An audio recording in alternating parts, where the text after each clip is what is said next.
Shanti, Shanti, Shanti. Om, paz, paz, paz. Om Namah Shivaya, ¿cómo están? Bienvenidos y bienvenidas a este nuevo satsang. Vamos a continuar con el estudio de las 20 instrucciones espirituales de Swami Shivananda, una de las escritos que dejó él para todos nosotros, sus discípulos, a lo largo de los años. Estamos en la quinta instrucción, vamos a dar hoy. Vamos a leer las instrucciones anteriores. Repetimos lo que eh, comenta Sivananda sobre estas instrucciones. Dice, estas 20 instrucciones contienen la verdadera esencia de todo el sadhana de yoga, de toda la práctica de yoga.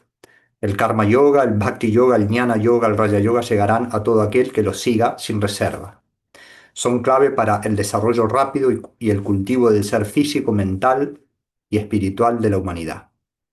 Si observas rigurosamente estas observancias, estos niyamas, te conducirán a moksha, la liberación. No le permitas a la mente ser indulgente. Entonces, la primera instrucción, levántate entre las 4 y las 6 de la mañana cada día. Podemos ir lo más temprano que puedas. ¿Mm? ¿Y qué hacer? Bueno, segunda instrucción, practicar asana. Siéntate en Padmasana, Sukhasana o Siddhasana, postura de meditación. ¿Para qué? Para japa y meditación durante media hora. Lo primero, lo más importante es la meditación, media hora para japa y meditación. Japa es la repetición del mantra, que todos estos puntos ya los trabajamos, ¿no? Después dice Sirsasana, Sarvangasana y otras asanas, posturas de yoga para mantener la salud. Haz regularmente algún ejercicio ligero, como caminar. Y luego cierra esta instrucción, la segunda, haz 20 rondas de pranayama, fácil y cómodo. Nosotros, en nuestra práctica, incluimos el pranayama dentro de las asanas, ¿verdad? En la clase de Hatha Yoga clásica. Después el tercer punto nos dice japa. Ahí profundizan la práctica del japa, que es la principal sadhana de esta era. Y se repite un mantra como Om, Om Namo Narayanaya, Om Namah Shivaya, Om Namo Bhagavate Vasudevaya, Hari Om, según tu propósito o inclinación, entre 108 y 21.600 veces al día. La norma general es esa media hora que dijo al principio, ¿verdad? Esas 21.600 veces, eso es para profesionales del japa. Para nosotros con media hora, pero bien hecha, ¿eh? Está bien, y que podamos repetir esa media hora por lo menos otra vez en la tarde, y tener ese recuerdo constante del nombre de Dios, que lo llevemos a nuestras actividades. Dice, los devotos de Cristo pueden repetir el nombre de Jesús o el Ave María, los Parsis, Sikhs, mahometanos pueden escoger un nombre o mantra de su tradición. El cuarto, todo esto ya lo trabajamos también, el tercero, el del Japa, hicimos dos encuentros, dos satsang, ¿verdad? El cuarto, disciplina dietética. ¿eh? La dieta también tiene que ser una disciplina. Y ya tuvimos también dos satsang sobre este punto, cómo la dieta influye en nuestra vida, especialmente en la meditación, que es lo que queremos establecer. Y ahora el quinto punto. ¿no? El quinto punto, Sivananda dice, ten bajo llave un cuarto de meditación separado. Ese es el título de este punto. Y subtítulo dice, si esto no es posible, puedes separar una esquina del cuarto con una pequeña pantalla o cortina. Entonces, en este quinto punto enfatiza dónde hacer nuestra práctica, ¿no? Y que tenemos que darle atención y desarrollar o generar un espacio que consagremos. ¿eh? A veces nos preguntan si podemos meditar en el parque, por supuesto, o en la naturaleza o en el río. ¿eh? Por supuesto que es muy auspicioso la práctica exterior, ¿no? Pero para llegar a los más grados altos de concentración, en todas las tradiciones y mucho en el yoga se enfatiza en las escrituras, tenemos que generar un espacio interior. ¿Eh? Se llama guja en santo, una cueva. ¿Eh? Y esto está incluso prescrito por el Maestro Jesús, de verdad, Jesús cuando enseña a orar a sus discípulos en el Sermón del Monte, le dice así textual, ¿eh? Y ustedes en cambio, ¿eh? Cuando vayan a orar, lo dice en primera persona, dice, tú en cambio, cuando vayas a orar, ¿m? Entra en tu aposento y después de cerrar la puerta, ora a tu Padre que está ahí en lo secreto y tu Padre que ve todo te recompensará. ¿Eh? Lo mismo que dice Shivananda, ¿verdad? Sala de meditación, el aposento, ciérralo con llave, ¿verdad? Eso es físicamente, tiene una implicancia, pero también sutilmente es el aposento verdadero y real es el de adentro, lo que se llama el Hridaya Guha, ¿no? La cueva del corazón, que se habla en las tradiciones, ¿no? Tenemos todos un espacio interior que es el verdadero refugio, que se puede localizar o en el corazón o en el entrecejo, y ese tiene que ser tu aposento, pero para llegar a ese estado interior necesitamos una protección externa. Entonces, ¿qué sucede en la naturaleza, verdad? Ese aposento, ese cerrar con llave, es el pratyahara, ¿no? Que nos pide la tradición del yoga, la abstracción de todos los sentidos para lograr los más altos grados de concentración y meditación. Se tienen que abstraer los sentidos, tenemos que recogernos hacia adentro. Y si estamos en el parque, si estamos en la plaza, en la playa, ¿qué alta concentración vamos a poder tener? Porque va a haber un pajarito, va a haber un mosquito, va a haber el sol que está muy fuerte, va a haber el viento, va a haber el perro que pasa del vecino, los autos, o todos tipos de distracciones, ¿no?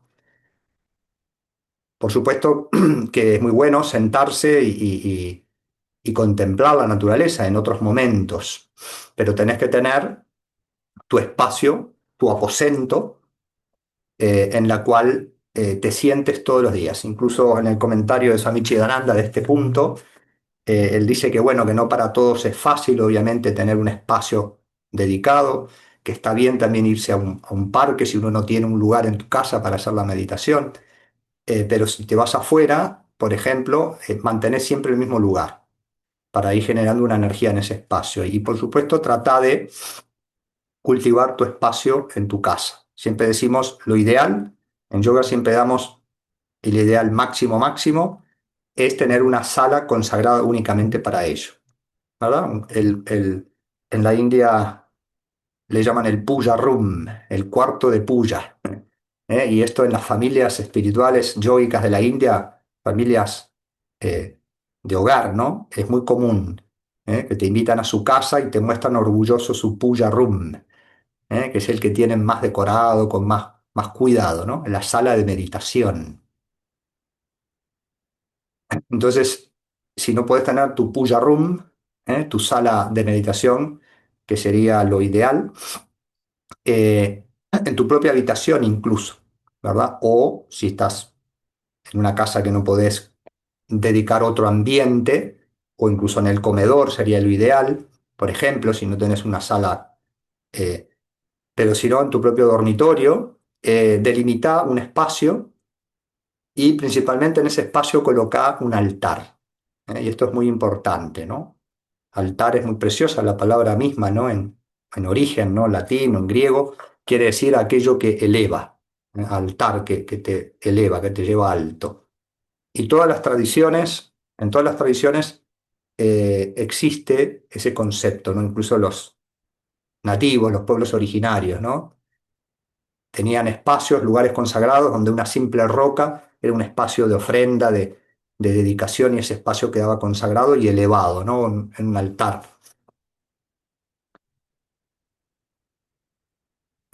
Entonces, si no tenés la posibilidad de tener una habitación única, en ese espacio, eh, en perdón, una habitación única, en tu propia habitación o tu dormitorio o en un lugar compartido, delimita un espacio con un altar, ¿no?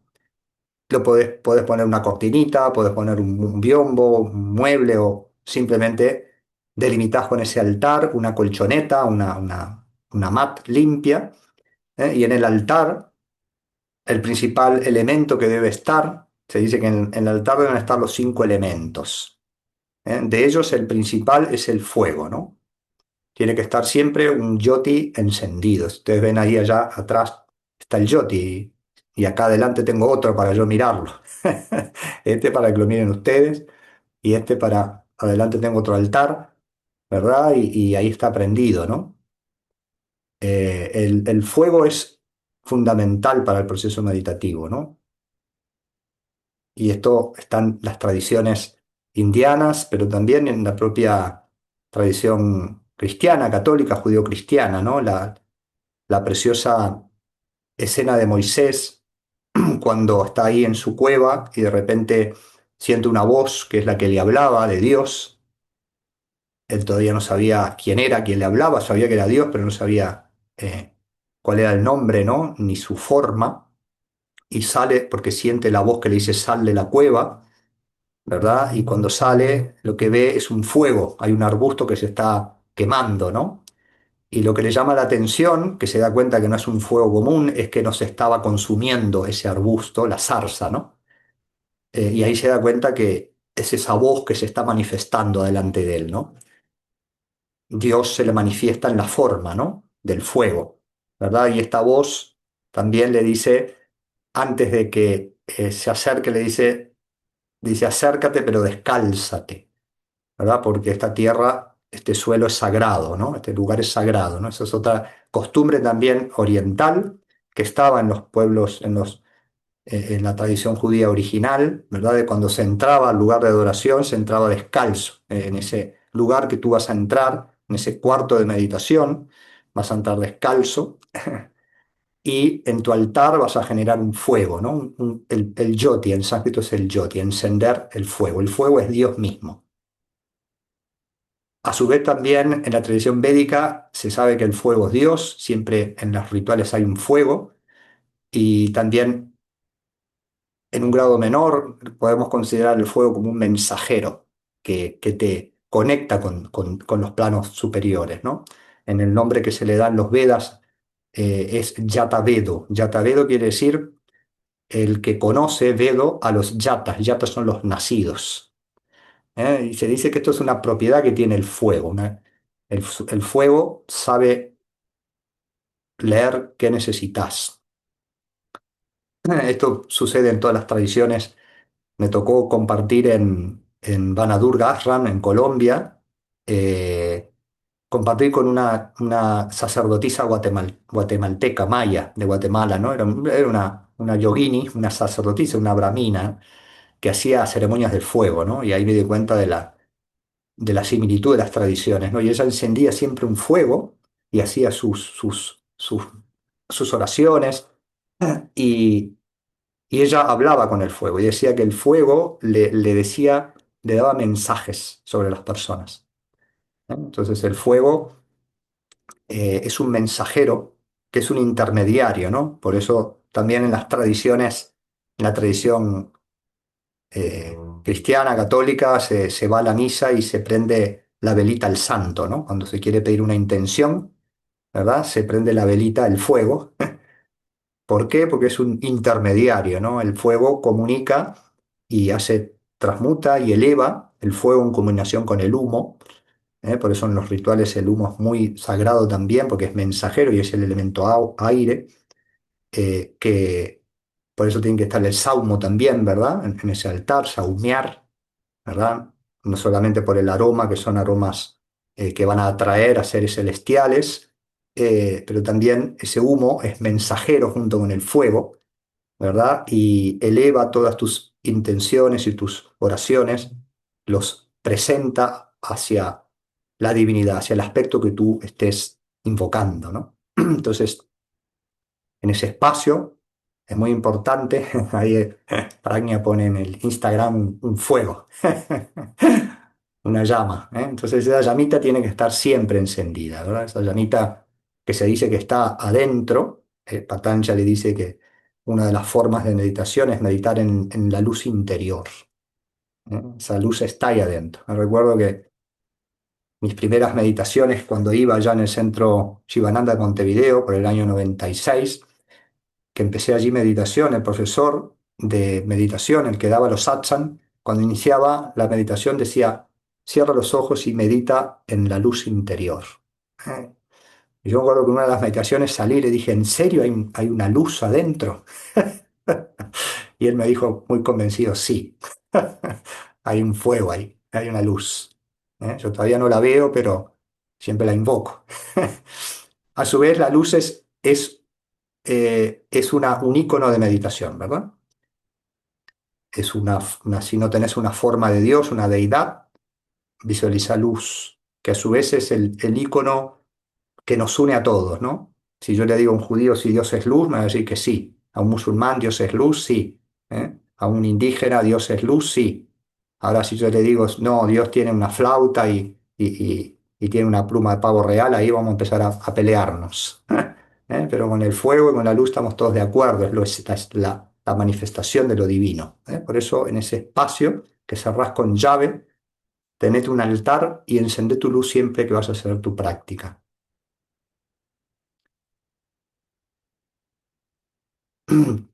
Tenete algún saumerio y saumeás si te molesta para meditar, porque se aconseja que no lo hagas cuando estás meditando, limpias antes, ¿no? Porque el humo también entra a los pulmones de alguna manera, ¿no?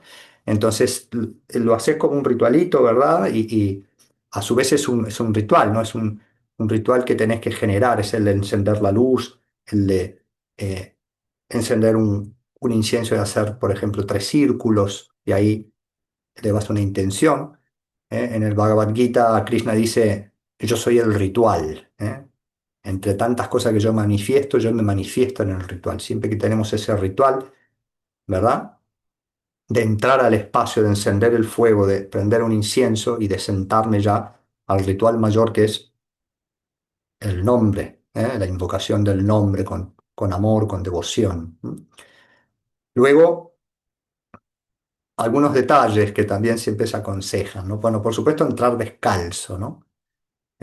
Por supuesto que el consejo es estar descalzo en toda la casa, es un consejo espiritual y también eh, a nivel de salud, porque los zapatos traen suciedad, traen gérmenes, pueden traer bacterias, pero a su vez a nivel energético los espacios se limpian mucho cuando no están los zapatos. A veces no podemos en nuestras familias imponer eso en toda la casa, pero al menos en nuestro dormitorio, en nuestro espacio sagrado, decir, bueno, aquí no entramos con zapatos, y vas a ver que cambia mucho la energía del espacio.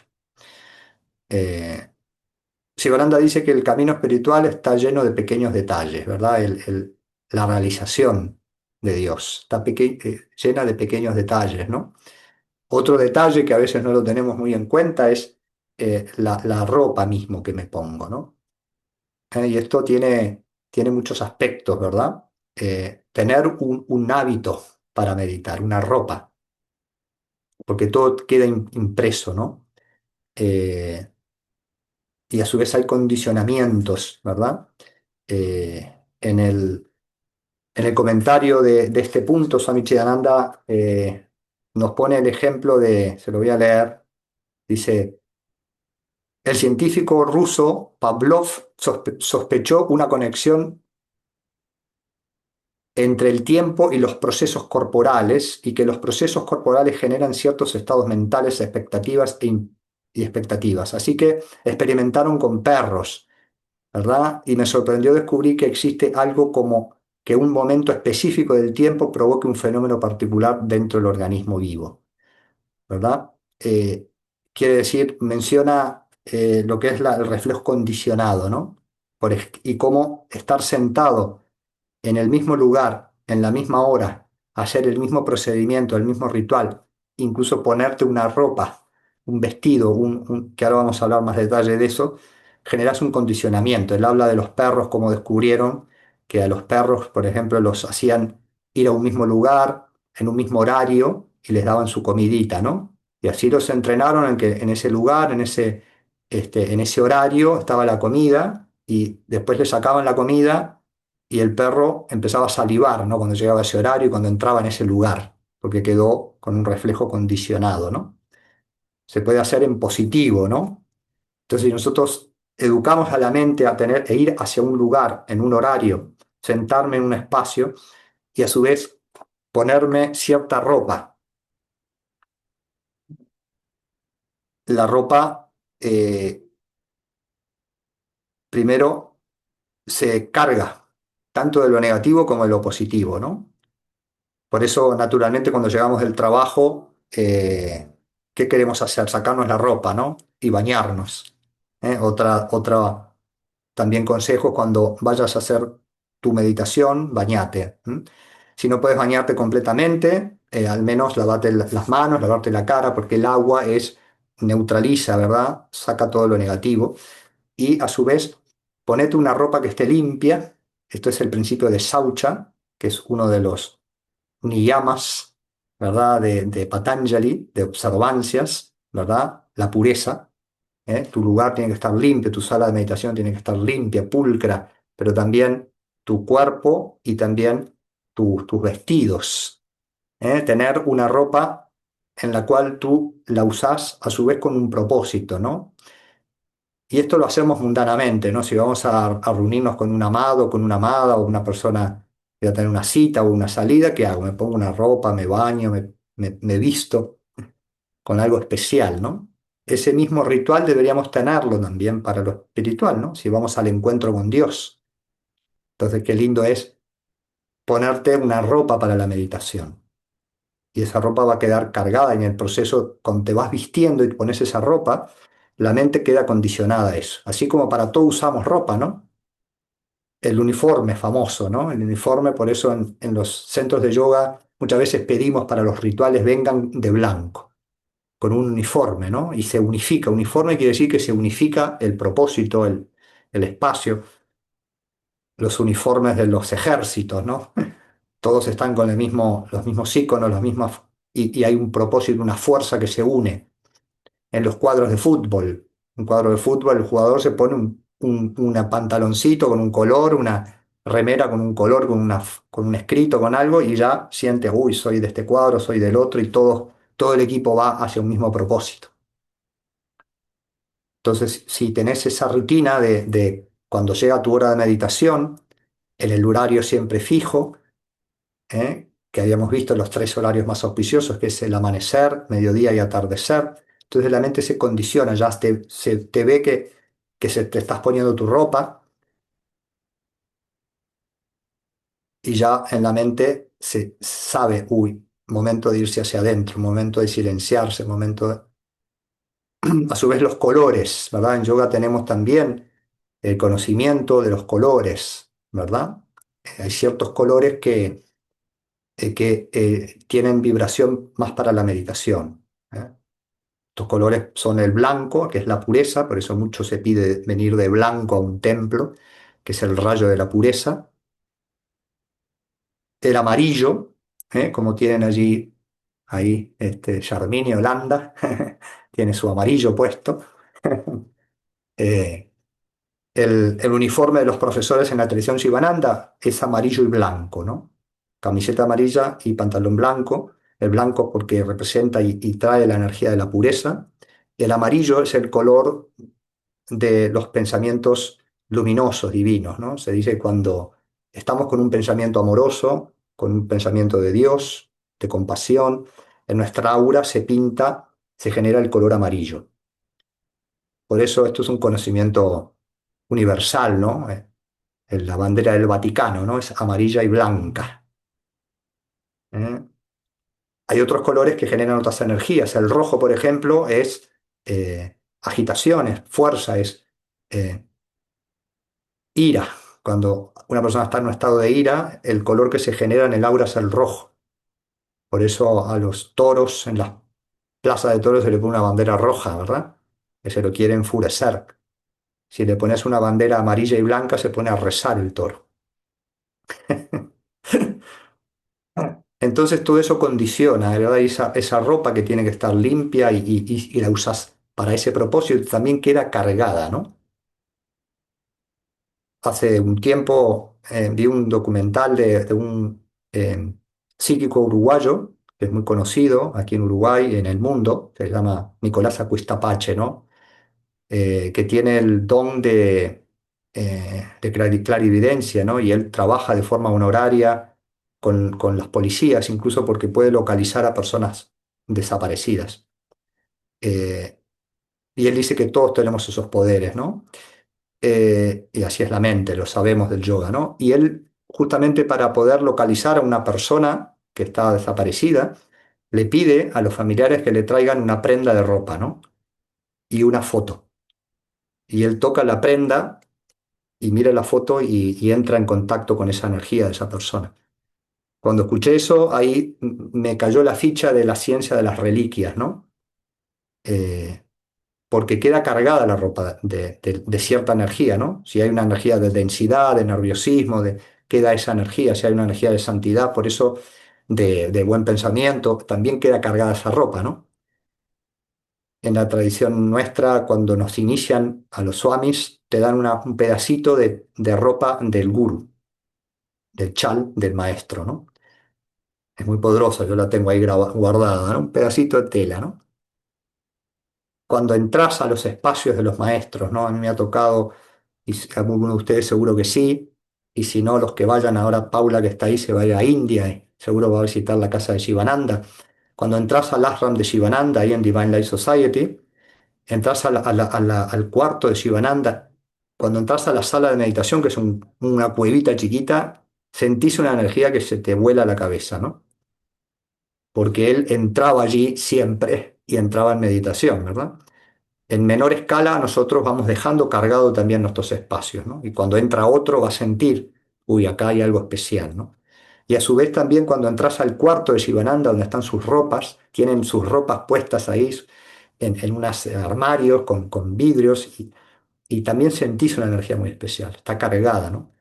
También frente al ashram está la casa de Chidananda, ¿no? Que ya les he hablado de él, discípulo directo. Cuando entras a esa casa, de los que vayan por allí, traten de averiguar dónde es y entren. Entras a la casa de Chidananda y entras en un espacio, una atmósfera que es de otro mundo, ¿no? Y ves, por ejemplo, está su cama, ¿no? Y están sus ropas y las ropas que él usaba, ¿no? Y ves que está todo eso cargado de una santidad. Y por supuesto, cuando entras a la sala de meditación, hay un espacio muy especial que lleva a la meditación, ¿no? Y sus ropas quedan cargadas, y también las nuestras, ¿no? En la medida. Por eso, ese hábito de entrar en el templo, en tu espacio, en tu aposento, con una vestidura.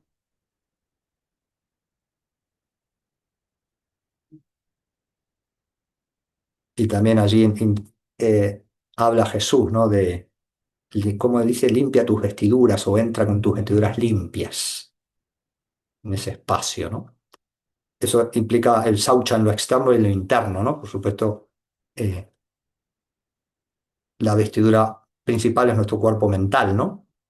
Y se limpia con el mantra, con la invocación de Dios, desalojando los pensamientos negativos, las emociones de lujuria, de ira, de envidia. Esa es la vestidura que tenemos que tener limpia principal, nuestro campo mental, pero a su vez si yo me coloco una vestidura con su color, que está limpia y que siempre la uso con ese propósito, es un condicionamiento para ir desalojando todo lo que me llena de impurezas.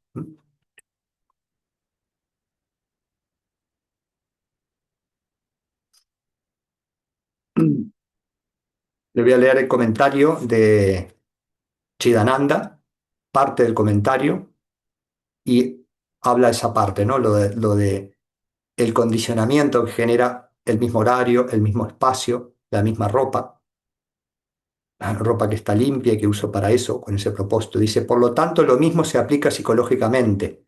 Si a una hora determinada cada día te sientas en un lugar específico y haces japa o meditación, cuando llega esa hora se invoca el mismo estado de ánimo y la misma inclinación en tu mente. y para apoyarlo con factores externos, Gurudev Sivananda ha sugerido la repetición de ciertos shlokas. A su vez, hay toda una rutina que tenemos en la tradición, ¿verdad? Me siento y repito Dhyana Shloka, Gajananam Bhutaganadi Sevitam. Hay una liturgia, ¿no? Que la indica el maestro, ¿no?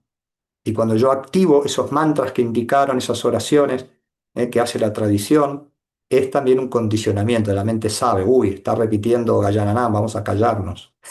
Los demonios porque el nombre tiene poder sobre la mente inferior, ¿no? El nombre de Dios, la palabra sagrada, ¿no? Entonces me pongo a cantar esos himnos como protocolo de inicio, ¿verdad? De mi sentada. Y por supuesto también cerramos, ¿no? También con una oración. Esto va a venir ahora en un próximo punto, que dice Shivananda, lo vamos a trabajar, dice, eh, es el punto, eh,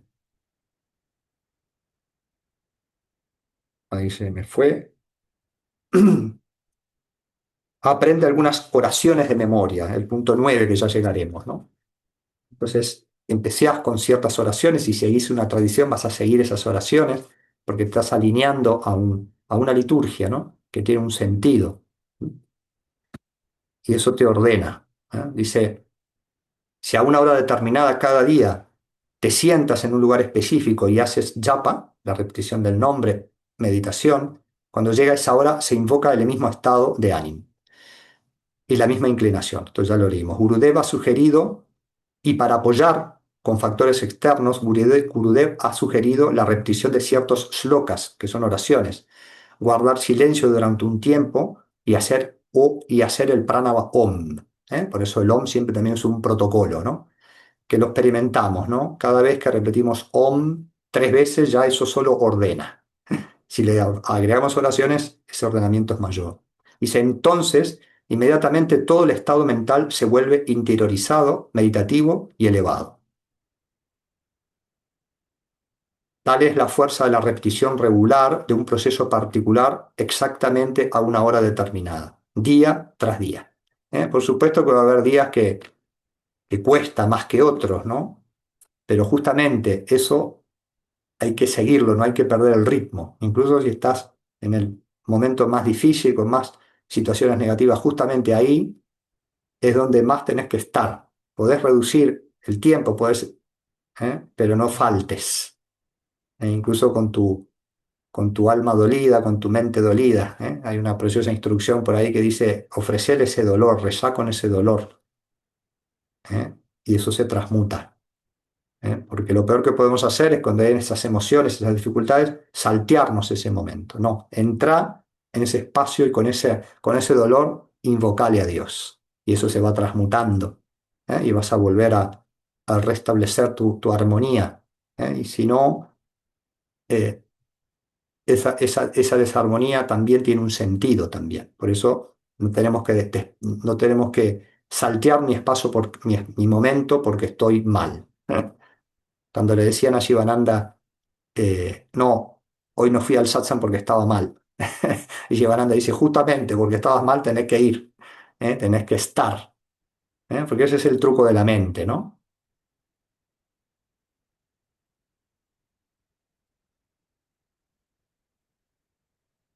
Tal es la fuerza de la repetición regular de un proceso particular exactamente a una hora determinada. Por eso Gurudev ha afirmado muchas veces en sus instrucciones prácticas, la regularidad es de suma importancia. Esta es la frase repetida con frecuencia de sus enseñanzas. La regularidad y los pequeños detalles, ¿no? Una sala de meditación separada bajo llave significa que debe usarse únicamente para ese propósito.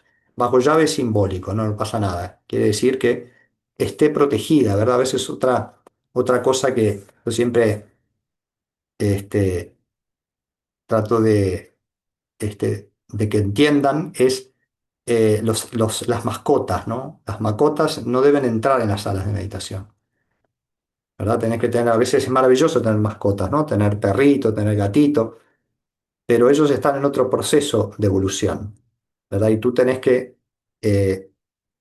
no tener ninguna distracción, ¿eh? para que se mantenga ese saucha perfecto, esa limpieza en el espacio, no tienen que entrar nada, nada que te pueda distraer. Entonces, a mí me encanta cuando voy a los centros y tienen mascotas, pero las tienen educadas. Educadas en el sentido que no entran a los espacios de meditación. No debe entrar nada que no sea tu persona en en intención de meditación, ¿verdad? Y los animalitos afuera, en otro espacio, tener otras salas para ellos, entrar en contacto con ellos en otros espacios, pero en tu espacio de meditación que esté totalmente preservado, ¿no? Dice, no debes permitir que ningún otro tipo de vibración entre allí. Si se permite la entrada de otras personas con vibraciones diferentes, evocarán vibraciones desarmoniosas, ¿verdad? Incluso no hacer nada nosotros que no sea la meditación en ese espacio, ¿no? No leer las noticias, no mirar el diario, no hacer otra cosa, ¿verdad? Que no sea tu práctica de meditación. Eso va a mejorar la vibración de ese espacio.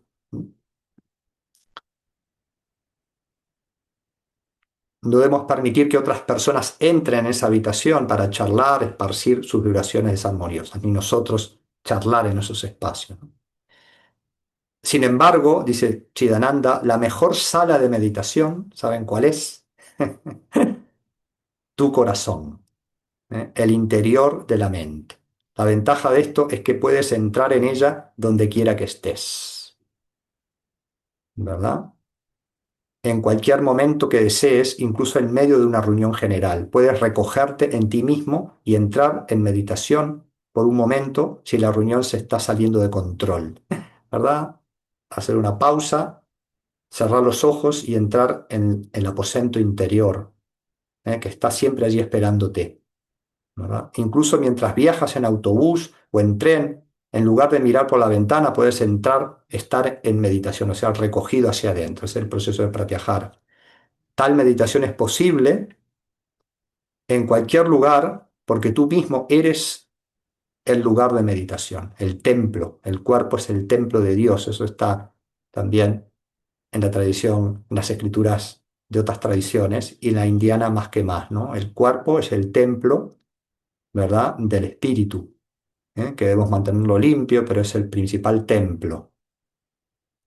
Hay un precioso verso del Hatha Yoga Pradipika que dice: el Hatha Yoga es un monasterio, un refugio para aquellos que se encuentran asediados por los tres tipos de etapas de sufrimiento, ¿verdad? El Hatha Yoga, el asana, cuando uno entra en una postura, el cuerpo es un mismo templo y está generando el mejor de los refugios, para que la mente entre en un espacio de protección, ¿verdad?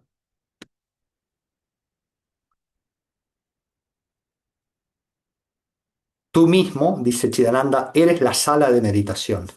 Tu corazón es un pequeño rincón al que puedes retirarte y encontrarte con el ser que habita en tu interior. Cierra los ojos, entra en tu armario secreto, en ese aposento que dice Jesús también, donde solo tú y Dios habitan dentro de tu propio ser. Cierra la puerta, eso significa cerrar todos los sentidos. Practica pratyahara, la retirada de los sentidos. No permitas que los sentidos te tienten a ir de aquí para allá. Controla el rayas y permanece en paz, porque en verdad no tienes ni rayas, ni tamas, ni sattva. Eres el Atman más allá de los tres gunas. Vamos a quedar aquí unos segunditos, ahora retirándonos en nuestro refugio interior, la sede del corazón o el entrecejo en ese espacio donde reside la divinidad. Deja quieto el cuerpo, relájalo, utiliza la respiración como camino hacia ese espacio interior. Y si utilizas mantra, utiliza el mantra como refugio seguro o simplemente vacíate allí.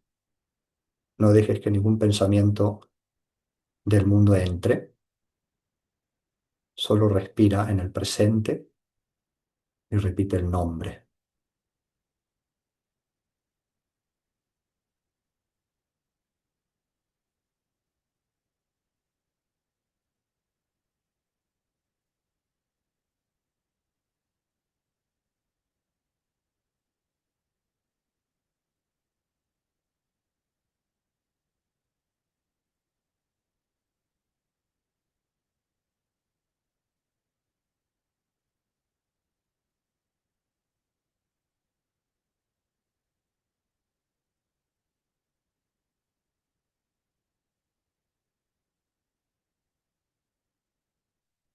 Oh, oh.